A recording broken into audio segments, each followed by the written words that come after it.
tupi, tupi. Canipó, Tupinambá. Canipó, tupi, tupi. Canipó, Tupinambá. Ixé, tota. Atansu e Tupã. Ixé, tota. Ixarra, Tupinambá. Ixé, tota. Atansu e Tupã. Ixé, tota. Ixarra, Tupinambá. Canipó, tupi, tupi. Canipó, Tupinambá. Canipó, tupi, tupi. Canipó, Tupinambá. Ixé, tota. Atansu e Tupã. Ixé, tota. Ixarra, Tupinambá. Ixé, tota.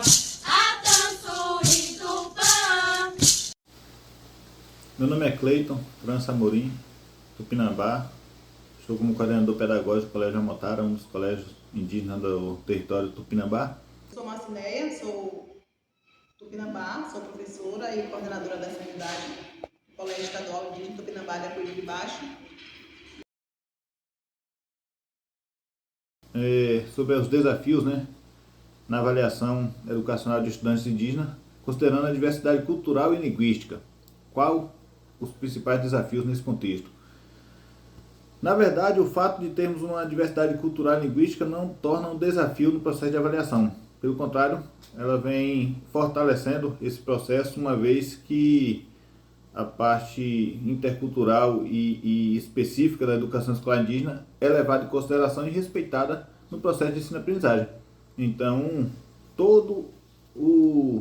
a perspectiva diferenciada adotada pela educação escolar indígena, ela é abordada no processo de avaliação. Então, nós desenvolvemos avaliações que levam em consideração esse diferenciado, e essa diversidade cultural. Nós temos disciplinas específicas que tratam da identidade e cultura do nosso povo, na perspectiva não só da educação, como de forma geral, enquanto povo mesmo, enquanto indivíduos pertencentes a uma comunidade. E no processo de avaliação, nós levamos essa especificidade em consideração, certo?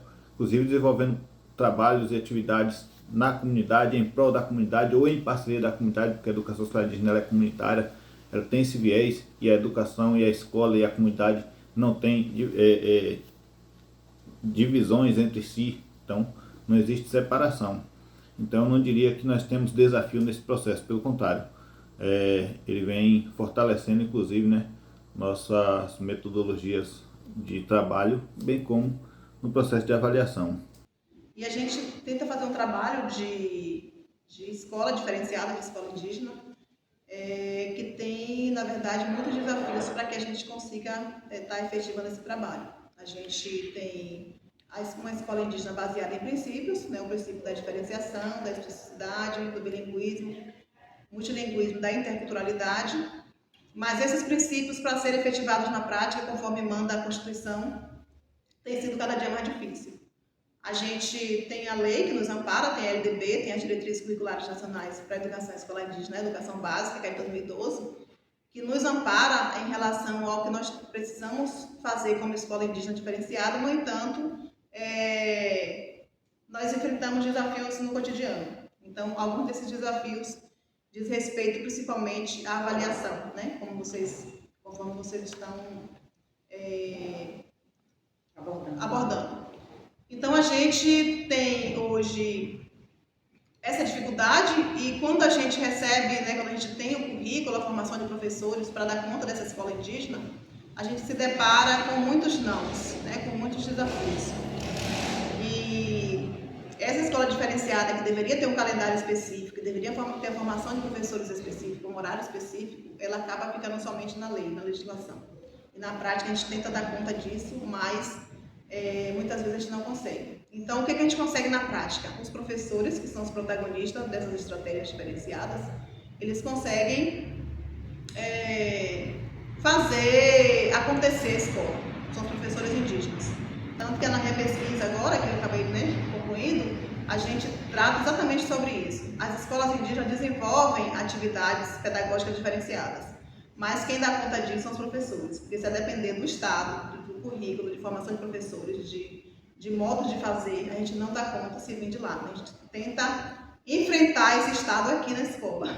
Então a gente faz esse enfrentamento o tempo todo. A gente está o tempo todo dizendo não, eu sei fazer desse jeito, é melhor desse jeito, nós temos direito a fazer desse jeito. Então a gente tem os professores como os principais protagonistas mesmo dessa escola indígena, tanto aqui como em outros. Bom pra trabalhar, vamos pegar. Na Jurema no meio do lugar. Vamos pegar. Na Jurema no meio do mar. Na Jurema, deu na Jurema. Guerreiro bom pra trabalhar. Na Jurema, deu na Jurema. Guerreiro bom pra trabalhar. Eu tava sentado no meu na Jurema. Eu vou chamar. Eu tava sentado no meu da Jurema. Pra que mandou me chamar? Ô Jurema, ô Jurema. Pra que mandou me chamar? Ô Jurema, ô Jurema. Quem mandou me chamar? Eu tava sentado no meu da Jurema. Quem mandou me chamar? Eu tava sentado no banco da Jurema. Quem mandou me chamar? É sobre o tipo de abordagem, que tipo de abordagem é recomendada para uma avaliação educacional mais equitativa e culturalmente sensível para os povos indígenas.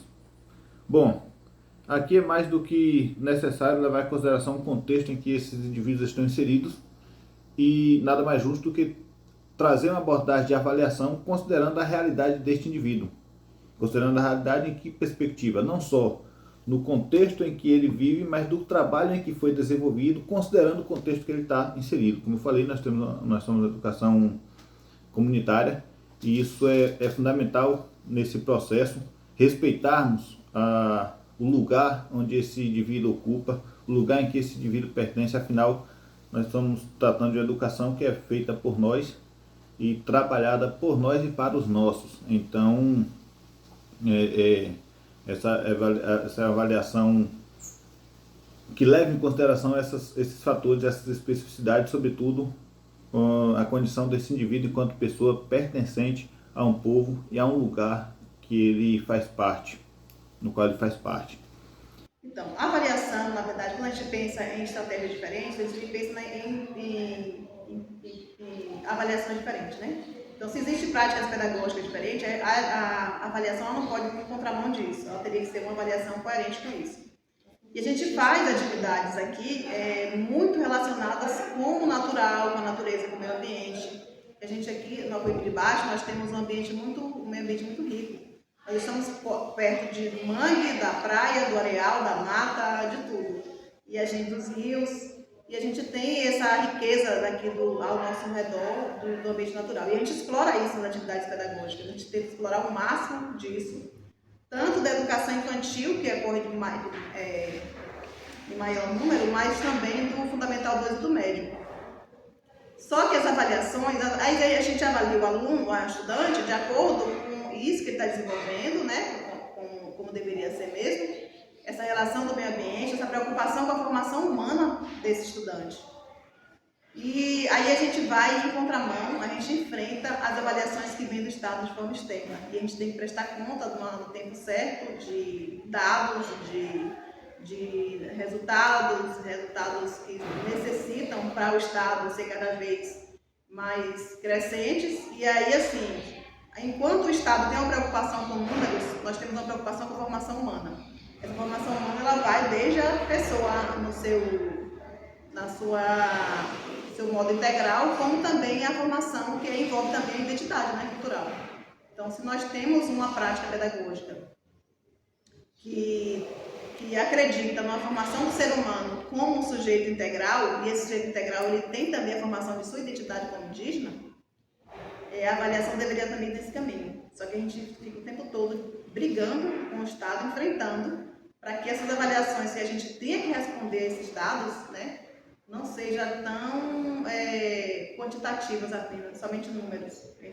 A gente quer que o Estado entenda isso, que a gente está aqui na escola indígena, e essa escola indígena ela teria que ser com práticas pedagógicas diferenciadas, uma educação, uma avaliação que atendesse a essas práticas pedagógicas também diferenciadas.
Qual o papel da língua materna na avaliação educacional de estudantes indígenas? Bom, nós estamos no processo de resgate da língua materna, então, no contexto de avaliação, esse processo vem fortalecer mesmo a questão do resgate. Nós não temos falantes ativos, então dizer que nós temos uma abordagem bem definida de avaliação no que diz respeito à língua materna, nós não temos, uma vez que nós estamos lidando com o processo de resgate. Porém, nós temos fragmentos mais do que suficientes para poder trabalhar, inclusive produções textuais, diálogos, músicas, e nós desenvolvemos esse conhecimento através dessas estratégias, né? E ao avaliamos também considerando exatamente esses fatores. Então, conforme o aluno tem maior ou menor engajamento ali com as músicas, as expressões, aquilo que nós conseguimos resgatar e de fragmentos que nós temos no contexto da língua materna, nós utilizamos, né, da avaliação mesmo de desempenho no processo de lidar com essa língua que nós não temos ainda, não é ativa, não é uma língua que nós temos falantes ativos, mas que nós utilizamos dos seus fragmentos para poder fortalecer, inclusive, até esse processo de resgate. A língua materna a gente trabalha aqui como um componente curricular, dentro da matriz curricular. O tupi ele existe aqui como um componente, só que ele não é visto do mesmo jeito que a língua inglesa é vista. A gente também tem a língua inglesa aqui na escola no componente. O tupi ele vai além, né? Ele é um componente transversal, ele perpassa por todos os outros, por todos os outros componentes. E aí nós temos uma professora de tupi, que dá aula aqui na escola, que é indígena aqui da comunidade. Ela trabalha o tupi, não somente o tupi na tradução, né, de expressões, de palavras, mas ela acaba trabalhando o tupi na oração ao sol, né, nas músicas do Poronci, nas saudações, né, de como a gente trata com o ancião, se comunica com o ancião. Então ela está fazendo um trabalho belíssimo. A gente está querendo ver como que a gente faz isso para poder estar mostrando para a sociedade o que a gente está fazendo. Porque às vezes a gente faz muito aqui, mas fica aqui, né? E pouca gente sabe. Então a língua materna está sendo trabalhada dessa forma. É uma língua com uma cultura viva que perpassa por todos os componentes, como um tema transversal. Né? E aí a gente fala assim, uma vez eu ouvi de um aluno bem assim, para que eu vou aprender tupi? Vou usar tupi em quê? Eu falei assim, você vai usar tupi para você se reafirmar indígena. Então, é diferente da língua inglesa. Eu vou aprender a língua inglesa agora para depois eu ler um rótulo, quando precisar viajar para algum lugar e quando precisar falar com alguém. É diferente do tupi que a gente aprende. Então, por isso que eu falo, ele não é, o tupi hoje está dentro da área de conhecimento de linguagens, mas ele perpassa todas as outras, inclusive a matemática, como eu falei.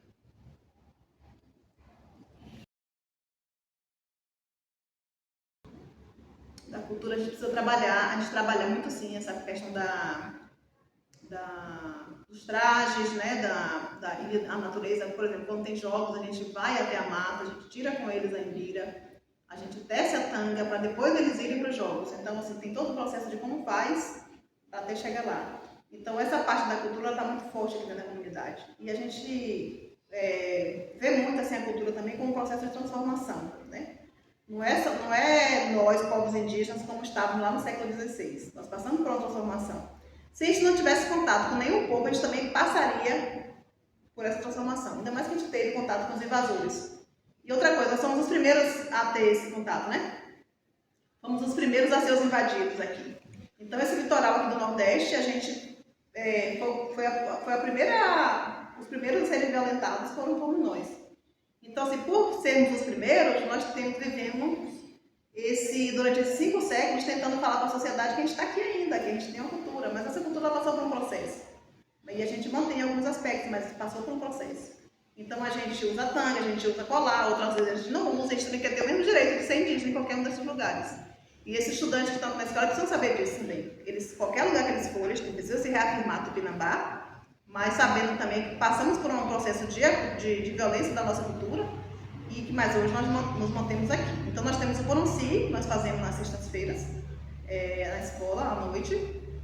Nós fazemos mutirões na escola, nós fazemos aulas com os anciãos e com as lideranças, falar que eu estava com a blusa, não estava com a blusa ontem, dá uma roda de conversa que a gente fez aqui na escola e foi com uma blusa, nessa cabana. E nós chamamos 2 anciãs e elas contaram histórias para as crianças pequenas e a gente, depois dessas histórias, a gente trabalha com as historinhas que elas contam. Fizemos também pintura semana passada, na sexta-feira, de urupum. A gente não traz somente a tinta pronta, a gente trouxe o urupum, trouxe o junipapo e no momento a gente prepara a tinta na frente deles, dos pequenininhos, que eles ficam ali tudo em cima, ali tudo agitados. E a gente prepara a tinta e depois da tinta a gente mostra para eles como é que pinta e eles se pintam uns aos outros. Então essa parte da cultura a gente trabalha na escola para que eles se reafirmem por aí, por onde quer que vá, como Tupinambá. Como assim, né? A avaliação. Outro ponto a ser abordado aqui é sobre a relação entre a cultura, o ensino e a avaliação da escola nessa comunidade indígena, no caso especificamente sobre a escola no qual nós atuamos. Bom, a educação escolar indígena, outro dos fatores dos parâmetros desta educação é o fato dela ser intercultural e interdisciplinar. Ou seja, a cultura, né, e as atividades envolvidas na comunidade de uma forma geral, elas estão inseridas no campo de atuação da nossa educação. E, obviamente, uma vez que está inserido no processo aqui de didático, por assim dizer, ele vai perpassar também pelo processo de avaliação. Então, a questão cultural e comunitária, ela está presente no processo de educação nas escolas indígenas. Então, não vai ficar de fora do processo de avaliação. Por exemplo, nós desenvolvemos trabalhos, seminários, escutas e diálogos com os anciãos, com as pessoas que detêm um conhecimento de vida e cultural muitas vezes maior do que os jovens, crianças e adolescentes que estão chegando na escola, ou que estão na escola, né, em idade escolar. Então, essa interação e esse aproveitamento de conhecimento, ele é presente nesse processo e perpassa também pela avaliação, através de trocas, por exemplo, seminários em que os alunos promovem para a comunidade, seminário em que nós trazemos a comunidade para poder participar de forma ativa para a escola, para o corpo, né, de alunos e professores, muitas vezes também nesse processo. E, obviamente, o mecanismo de avaliação leva em consideração também essas interações e esses arranjos que nós fazemos de maneira a valorizar o conhecimento que temos para além da sala de aula, que é uma realidade e nós devemos levar isso em consideração. E muitas vezes nós temos conhecimento fora, tanto quanto ou até mais, de que o que perpassa ali só nas paredes da escola. Então, esse processo de avaliação, ele leva em consideração e valoriza também momentos como esse. Porque a avaliação, ele não é um resultado final, não é um produto. Né? A avaliação é um processo, eu preciso entender até onde o aluno está conseguindo desenvolver ou não, até mesmo para a gente repensar o percurso. Então, uma vez que a gente tem a concepção de que isso é avaliação, nós temos a possibilidade de valorizar mais e melhor, né, tanto os ambientes quanto os espaços e os indivíduos envolvidos nesse processo. E é como nós fazemos o aproveitamento, né, e o relacionamento entre escola e comunidade, inclusive no processo aqui avaliativo. Então, a gente realiza atividades, na verdade são com todos os grupos, mas educação infantil e fundamental 1, a gente tenta, né, fazer isso de forma mais prática mesmo. Então, como eu já havia falado também das tintas, né, da produção das tintas, a gente produz também cartazes com materiais da natureza, a gente produz jogos também com materiais da natureza. A gente procura ir com eles, catar as conchas, né, para a partir das conchas a gente fazer contagem das conchas, separação de penas. Vocês acreditam que a gente colheu feijão para que eles debulhassem aqui em grupo? E a gente colocou eles sentados em grupo na sala para eles debulharem feijão. Muitos alunos não sabiam de onde vinha o feijão, os pequenininhos, né, de 5 anos. Então foi interessante eu descobrir que o feijão vinha dali de dentro, que tinha vindo da roça, que é a roça aqui da escola, né, que a gente fez aqui um plantiozinho de milho e feijão. Então eles debulharam o feijão na própria sala. Então, assim, coisa assim que em outra escola provavelmente a gente tem dificuldade de ver isso. E os alunos também da manhã também constroem, eles participam das construções, gostam muito também de participar de atividades fora daqui da escola, de representar a escola. E tem os jogos também, né, que eles participam dos jogos, eles têm as regras dos jogos, mas eles se empolgam, eles se envolvem. Então, tudo isso. E, além disso, nós temos à noite a EJA, que também são adultos. Para essa coisa de dizer que nós temos valor também, isso já é mais difícil para trabalhar com adulto, porque eles já passaram por todo esse processo de inferioridade aqui, né, a qual a gente foi violentado. Então, essa politização como indígena, hoje, no século XXI, eles têm dificuldade de se reafirmar, porque se veem como inferior ainda, né? Não é culpa deles exatamente, é culpa de uma história toda aqui de colonização, de violência que a gente sofreu. Mas mesmo assim, a gente fez atividade ano passado com ervas medicinais aqui na escola. E foi um sucesso. Eles desenvolveram, fizeram garrafadas e apresentaram, a gente fez livreto, a gente deu entrevista, a gente fez receita. Foi muito legal. Então, assim, você vê uma senhora de 60, 70 anos, né, se empolgando para mostrar o que tem de cultura também, é muito interessante. Inclusive, como eu falei, na EJA.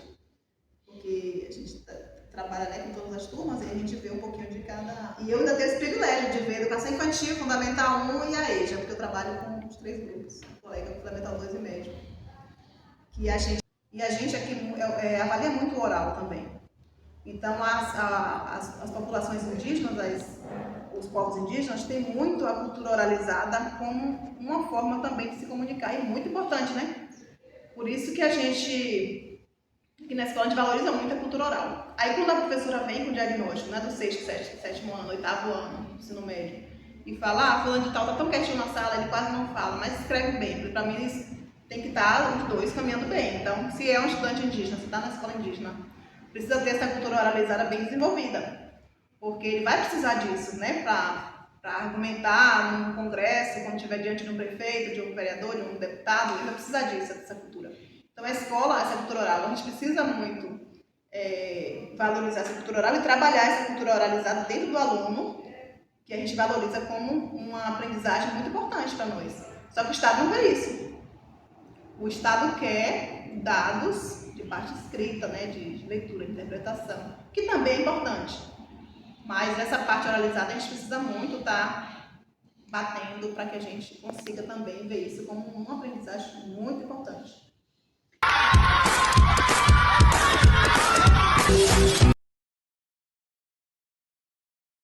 O método de formação humana, esse então é o principal. A gente tem que ver que a pessoa, a gente precisa acolher a pessoa que chega como uma pessoa humana. Então, tanto faz se o aluno, se o pai, se o professor. Então, a gente precisa acolher essa pessoa como uma pessoa que fica doente, que fica alegre, que fica triste, que pode colaborar, que vai passar por problemas.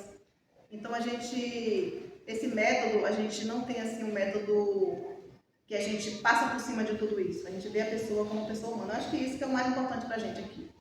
Ver a pessoa, seja um aluno indígena, seja um não indígena, né? A gente também tem aluno aqui não indígena. Mas a gente sempre procura ver o que é que ele sabe. Agora mesmo nós estamos recebendo alunos novos, né? Entraram agora 7 alunos novos agora depois do recesso. Aí agora nós estamos no processo de diagnóstico. O diagnóstico não é somente do que ele sabe como escrita e leitura. O diagnóstico de onde é a família, né? Mora com quem, vive com quem, tem algum problema de saúde, né? Ele consegue se alimentar direitinho em casa, dorme bem, né? Então investiga tudo isso para a gente fazer um diagnóstico completo do aluno. E assim, não somente eu como coordenadora pedagógica, mas as professoras também se preocupam com isso. Então elas ficam, mas eu já sei do aluno isso, já sei do aluno aquilo. Então elas ficam também colhendo dados, porque como a gente está na comunidade, a gente acaba conhecendo, né? Todo mundo, assim, um pouco todo mundo. Então elas ficam assim, eu já sei que ele mora somente com o pai, eu já sei que o pai tem que trabalhar cedo e fica sozinho em casa o dia todo. Então, são essas coisas que eu preciso saber para dar conta de um aluno completo. Então, isso aqui eu chamo de acolhimento da formação humana. A gente precisa acolher a pessoa como uma pessoa humana que passa por todos esses problemas para poder conseguir aprender. Então, a gente não pode cobrar de um aluno que tenha família, a mãe ou a avó, né, ou o tio que ajuda em casa, que tem uma família ali, que tem um horário de almoço correto, o horário de acordar e de dormir certinho, para uma criança, por exemplo, que convive com 5 irmãos num espaço de 10 metros quadrados, que não tem o que comer todo dia, né? Ou então que come uma vez por dia, ou que só se alimenta na escola. A gente não pode comparar essa aprendizagem desse aluno com um aluno que tem uma família, né? Seja lá qual tipo de família, mas que pelo menos tem uma pessoa que dê um apoio em casa para a aprendizagem. Então, por isso que a gente faz isso todo, para chegar na parte da escola, da escolarização. Quais métodos, além dos aplicados nesta escola, você considera mais ou menos efetivos para despertar o interesse de quem ensina e aprende? Os métodos são diversos, né?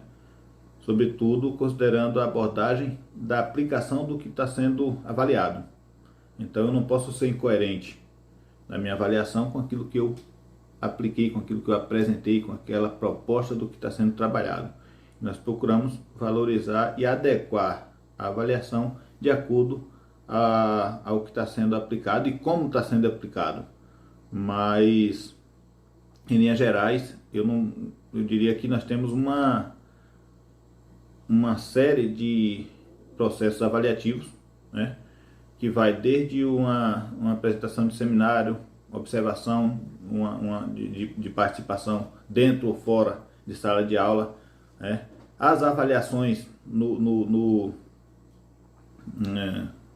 como provas mesmo, né, as avaliações externas, que é uma realidade da nossa escola. Afinal nós somos uma rede, nós somos submetidos também às avaliações externas, que nós tentamos, na medida do possível, inclusive estamos adotando a aplicação de simulados, que é uma forma de contextualizar esses alunos com essa ferramenta, essa metodologia de avaliação, e que tem dado muito certo também, até para preparar esses alunos para ser submetidos com esse tipo de avaliação. Então, eu diria que nós não temos uma linha específica de avaliação. O processo de avaliação ela perpassa todas as possibilidades, né, que sejam viáveis, de maneira que consigamos dar aos alunos condições deles mostrarem aquilo que eles estão aprendendo, que esse é o objetivo da avaliação. Então, essa avaliação como um todo, como eu já falei, a gente não avalia somente um aspecto, a gente avalia o todo. Então, o que mais deu certo foi isso, a gente avalia o todo, a gente precisa ver. Ele escreve como que ele faz a atividade em grupo, como ele se comporta individual, como ele está em dupla, como ele está na parte oralizada, qual o retorno que ele traz da família na aprendizagem. Então, ele é um conjunto.